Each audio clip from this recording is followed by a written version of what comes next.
Go. Nakasayan, mag-unbox tayo ng stoplight. Ito yung stoplight na may signal light na, may brake light.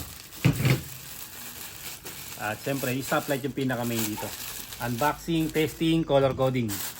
Para pag bumili kayo ng stoplight, madali siyang mailalagay. Ito siya kasayan ha.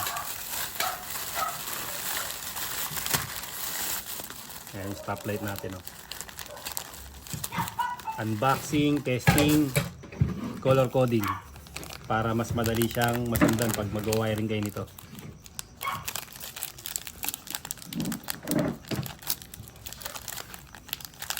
Ito yung balot nito.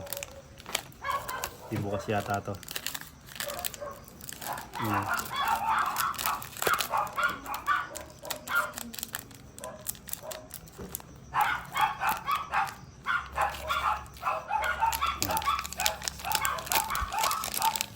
Ito yung forma niya na.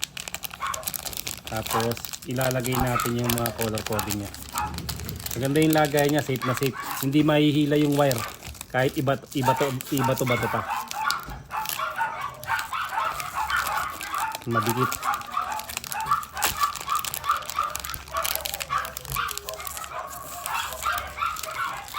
Lalagay natin to sa sa Hyundai Grace Van. Sa likod.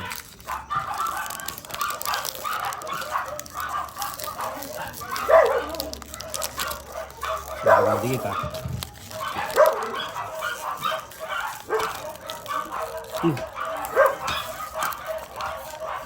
Madikit to ha.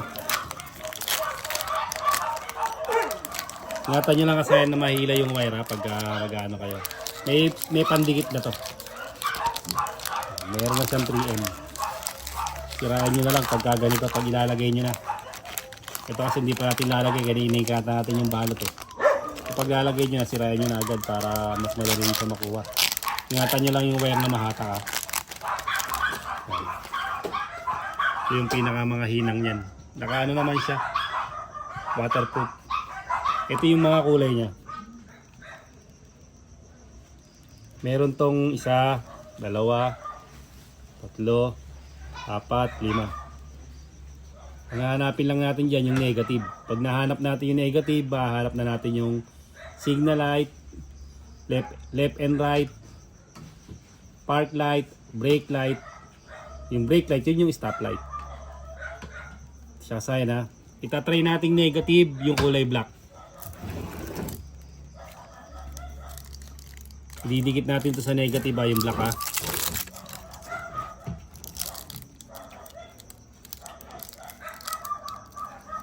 Mura lang to kasayan. Bagay na bagay sa wala kasi yung tricycle dito eh. Yung tricycle natin meron ito eh. Lagyan natin yung black ha. Kadalasan black is negative. Tapos lagyan natin tong yellow. O yung yellow, ang forma nito kasayan pag ganito ha. Parang di yun ito. Pag ganyan yung forma niyan pag ilalagay natin. Ganyan ha. Didikit natin yung yellow. Signal light sa kaliwa yung yellow. Ganyan siya ha. Signal light sa kaliwa. Tapos sunod natin yung green. Signal light sa kanan naman yung green. Ganyan siya ha. Sunod naman natin yung white. Yan yung white ha. Kung ano yung mas malinaw, yun yung brake light. Kung ano yung mas malabo, yun ang park light. Alin ang mas malinaw? Yung white o yung red? Ito yung white. Yan, yung white, ito yung red. Mas malinaw yung red stop light. Yung white, park light. Yung green, right signal light. Yung yellow,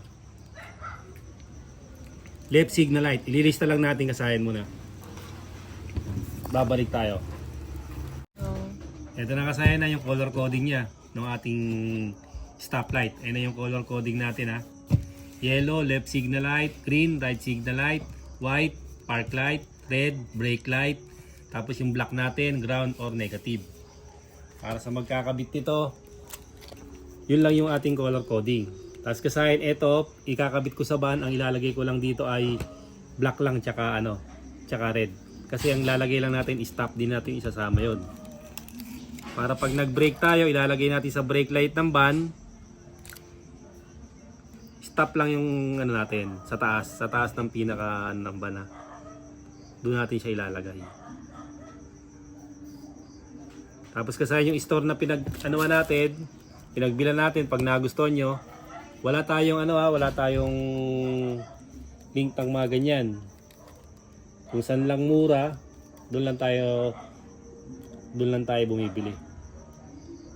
Pag maganda yung items nila, nire-recommenda lang natin. Ayan o. Ang pangalan ng store niya kasahin ay ano basa diyan? Jewel. Jewel, spell.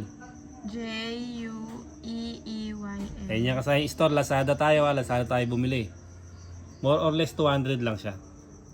Meron ka ng stoplight. Yan katulad nito. At ito na yung color coding natin. Para sa maglalagay ng stoplight, bagay na bagay ka sa tricycle. Kolong-kolong, van, truck, pwede.